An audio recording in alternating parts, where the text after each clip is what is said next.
Est-ce que je vais lire 2 chefs-d'œuvre totalement incompris? Et je me sens pas bien du tout.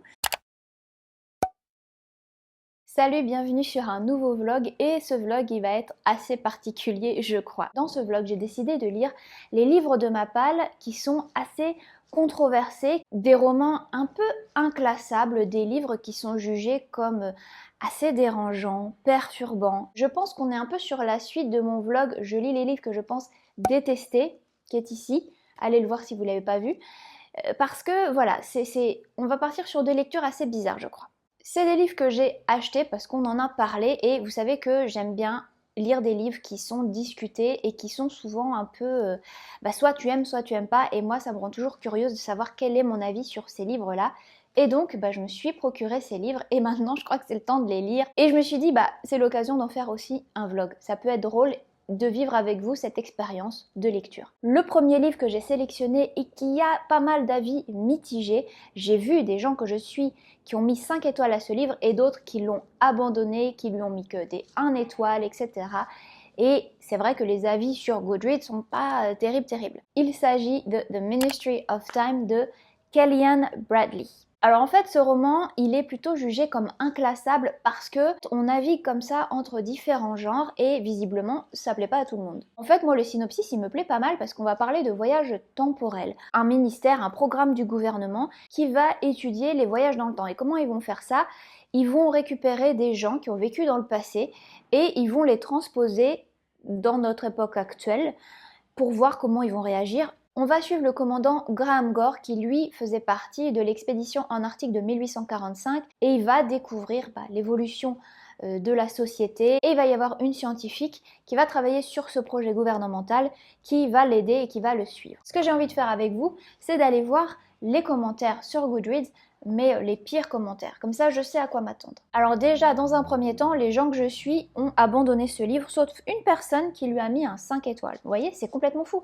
On est vraiment sur des avis complètement divergents et très différents. Le premier avis, c'est Hirondelle qui nous dit I want to thank this book for providing me with some much needed perspective on what a really bad book is like.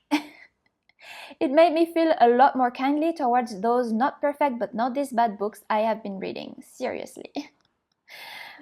Ok. Je vais essayer de pas me spoiler non plus. I hated everything. Ok.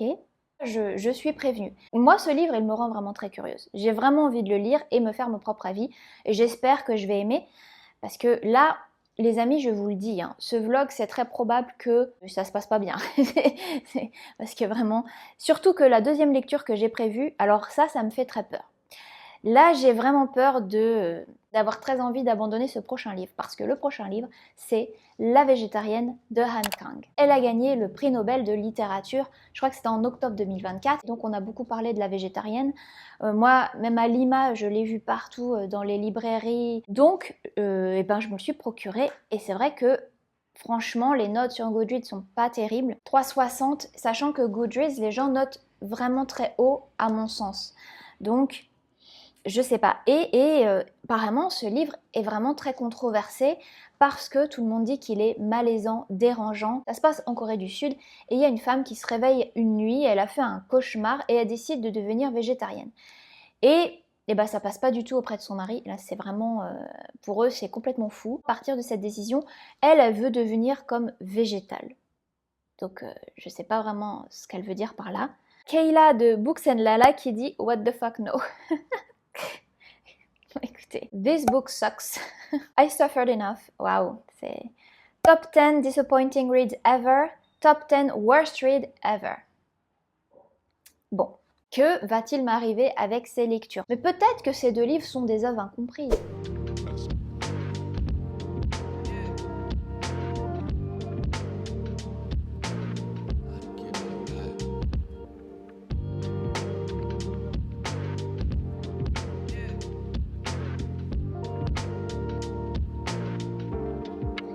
Alors, je vais vous faire un petit point parce que je suis arrivée aux alentours des 20%. Il s'est passé pas mal de choses dans ces premières pages parce que, en effet, elle, en fait, je sais pas son prénom parce qu'elle a pas de prénom.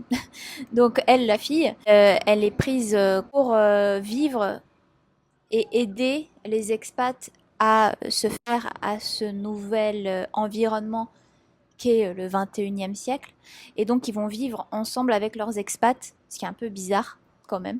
Là, comme ça, je trouve pas ça hyper accrocheur ou prenant. En fait, il n'y a pas de moment qui marque vraiment plus que ça, je trouve. C'est-à-dire que ça passe comme ça, et puis bon, voilà, c'est tout. Je suis un peu dubitative, voilà. Donc on verra la suite. J'en suis à 39%. Il me reste 12 minutes à lire dans le chapitre. Et je m'ennuie, mais je m'ennuie. C'est dur. Ce qui m'intéressait dans ce livre, c'était de voir comment des gens du 19e, 18e siècle, il y a même des gens du 17e siècle qui sont là, qui sont expats. Comment est-ce qu'ils réagissent à l'évolution de la société, à la technologie, à l'histoire qui s'est passée après leur temps. Et il n'y a rien de tout ça. Il y a quelques passages où ils nous parlent de ça, mais c'est vraiment très très court. Et le reste, c'est ils font des balades à vélo, alors il apprend le vélo, bon d'accord. Je veux dire, c'est vide. Je suis en train de lire et je me dis, mais je suis en train de lire quoi en fait? Qu'est-ce qui se passe dans ce livre? Je sais pas. Je sais pas ce qui se passe. T'as un indice sur un truc qui se passe, et après ça repart dans leur quotidien vraiment basique. Alors, je comprends pas pourquoi c'est aussi plat et aussi basique, alors que ça pourrait justement être vraiment intéressant, se poser plein de questions, réfléchir sur notre évolution, sur plein de choses. Je vais m'arrêter pour aujourd'hui parce que ça me saoule. Et je vais faire des trucs un peu plus intéressants pour mon cerveau. J'ai terminé la lecture de The Ministry of Time. Le synopsis proposait une prémisse intrigante avec ce voyage dans le temps, de prendre des gens du passé et de les confronter à notre monde moderne, mais alors l'exécution quoi. Déjà, ce qui m'a dérangé, c'est que le rythme est très lent. En fait, je peux même pas dire que le rythme est très lent parce que le rythme est irrégulier. C'est-à-dire que des fois, ça va être très lent et puis on va passer la page et on va se retrouver tout d'un coup 3 semaines plus tard où on va complètement changer de saison. Et je me dis, bah non, parce que moi je voulais voir comment Graham, donc cet homme qui était un commandant naval du 19e siècle, comment il va appréhender les différents changements de la société. On aborde un sujet qui va le choquer ou auquel il va réagir, et puis après on passe 3 semaines plus tard ou carrément à une saison plus tard ou des mois plus tard. Ensuite, pour moi, la narration, elle est totalement confuse. C'est-à-dire qu'à un moment donné, il faut se décider, madame. Il faut décider quel genre de livre tu fais parce que ça va pas. C'était totalement confus et surtout, il n'y avait pas de cohérence et aucune fluidité dans les différentes scènes. C'est-à-dire qu'au début, on est sur une science-fiction avec des concepts qui se développent très lentement au fur et à mesure du livre. Et puis après, tu passes un paragraphe et alors là, tu es dans la fiction littéraire avec un sujet lourd et profond.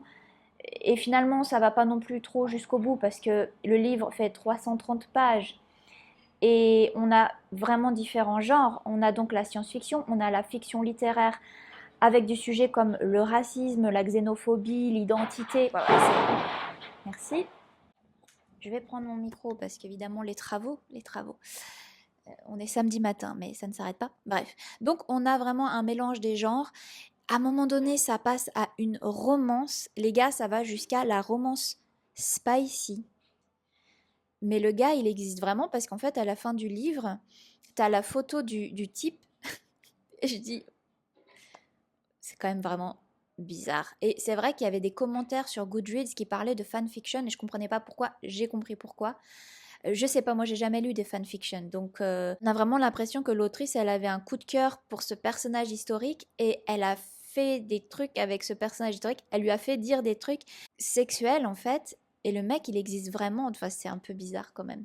Pourquoi tu choisis pas un personnage de fiction? Bref, donc on est vraiment sur une romance à un moment donné. C'est du slow burn et puis après ça part en quelque chose d'un petit peu plus épicé. Donc ok. Et après on passe à un thriller d'espionnage, mais alors à la James Bond avec des explosions et tout. Alors là j'étais là, non mais franchement, j'ai dû rire. À un moment donné, je rigolais à chaque fois que je lisais un truc. Non, mais c'est n'importe quoi. Je pense qu'il y a au moins 4 genres littéraires différents là-dedans. Et en fait, on n'a aucune cohérence. Ça part vraiment dans tous les sens. Je pense que ce que l'autrice a voulu faire, c'était aborder le sujet de l'identité, du racisme, peut-être de la xénophobie, les tensions raciales, sa place dans le monde, etc. Comment trouver sa place dans le monde à travers justement ce personnage de Graham et à travers ce récit de science-fiction, de prendre des expats et de les transposer dans notre monde moderne.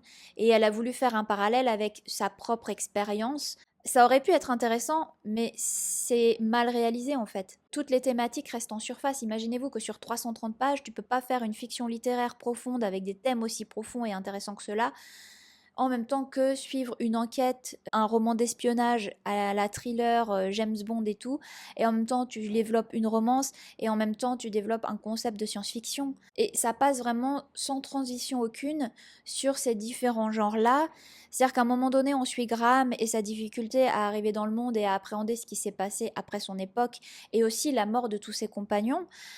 Et on passe directement à elle, à sa famille, on repart dans le passé, dans son enfance, à ce qu'elle a vécu. Moi, j'ai pas du tout réussi à rentrer dans les différents genres de ce qu'elle voulait nous dire en fait. J'ai jamais réussi à m'accrocher à quoi que ce soit dans le livre. On arrive à une espèce de gloubi-boulga littéraire, narratif, où finalement il y a rien qui est exploité en profondeur. On a des éléments de tac, tac, tac, tac, tac, il te fait une petite recette comme ça, mais qu'est-ce que t'en retires vraiment? Je sais pas. J'ai mis un 2 étoiles parce que j'ai trouvé que l'idée était intéressante. L'idée de faire un parallèle avec ta propre histoire en utilisant un personnage déraciné de son époque, en faisant une analogie avec toi, comment tu te sens déraciné en tant que Britannique d'origine cambodgienne, donc toute cette histoire d'identité, de mixité, mais l'exécution, vraiment, ça n'a pas fonctionné avec moi, je me suis vraiment ennuyée en plus. Écoutez, maintenant, je vais lire La végétarienne, on va voir. Là, ça me fait un petit peu peur ce livre parce que c'est vrai que les commentaires... mais le sujet m'intéresse parce que j'ai été végétarienne pendant plus de 7 ans. Je suis curieuse. Est-ce que la curiosité me perdra? C'est toujours la question.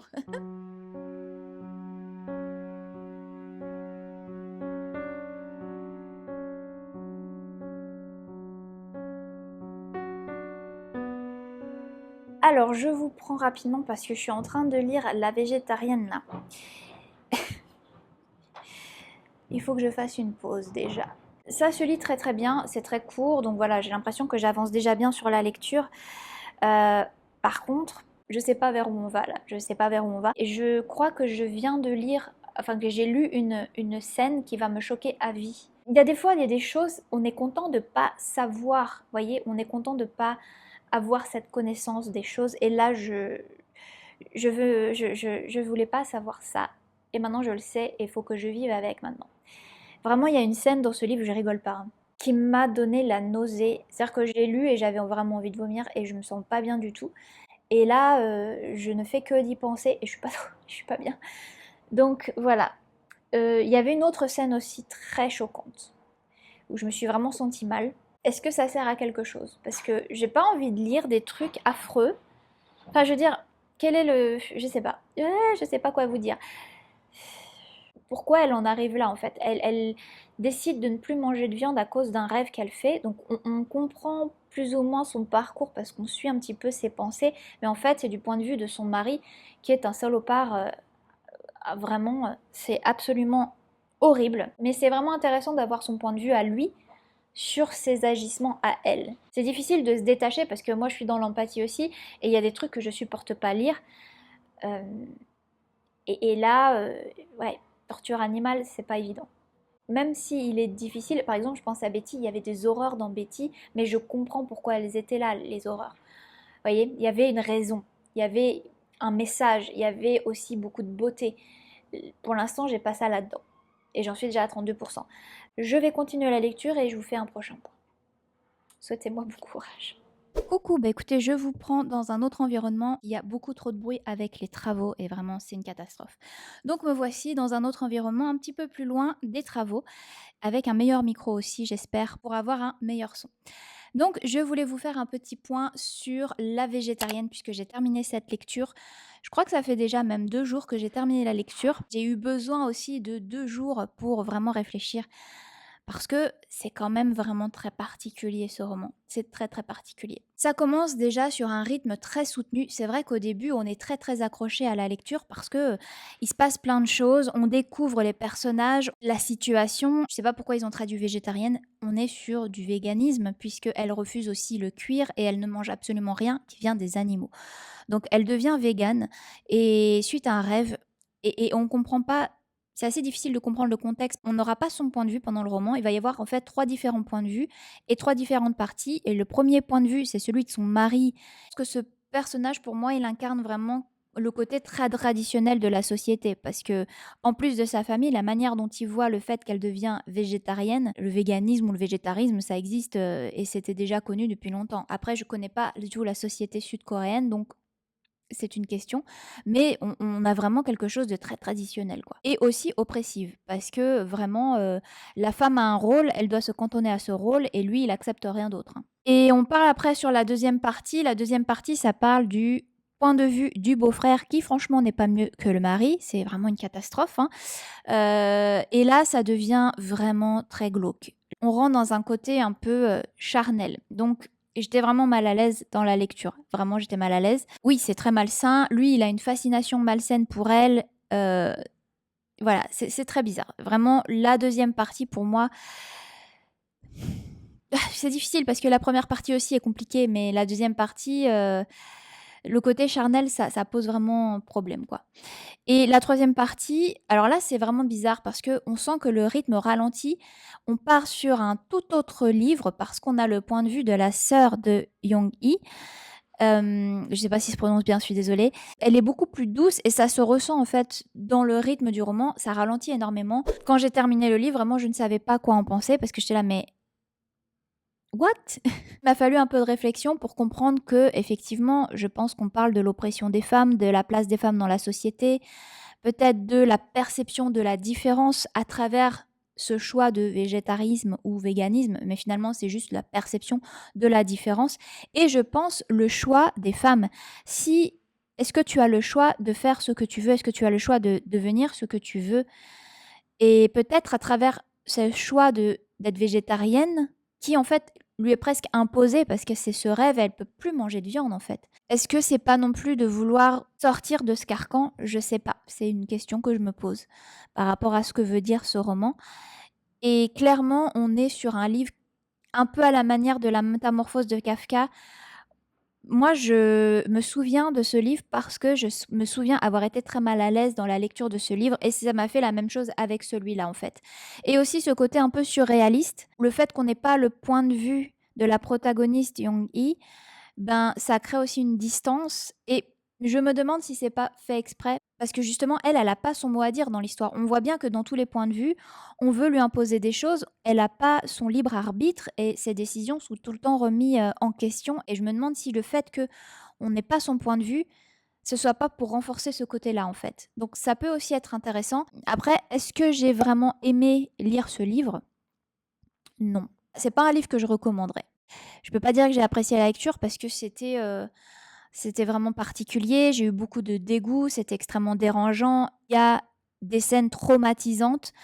Il y a plein de trigger warning, hein. Attention, si vous lisez ça, et que vous êtes sensible sur certains sujets, faites gaffe parce que, franchement, il y a des scènes, moi je vous l'ai d'ailleurs filmé, j'avais, vraiment la nausée, hein. Il y a vraiment beaucoup de sujets qui sont abordés dans ce livre-là et qui sont pertinents. Pour moi, ça reste une bonne découverte, malgré, parfois des difficultés de lecture, ça reste une bonne découverte.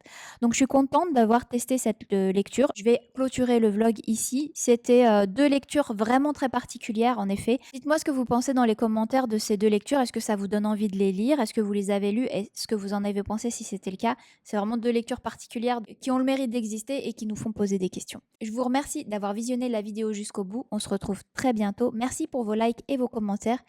Et puis, bah voilà, à bientôt. Ciao les amis.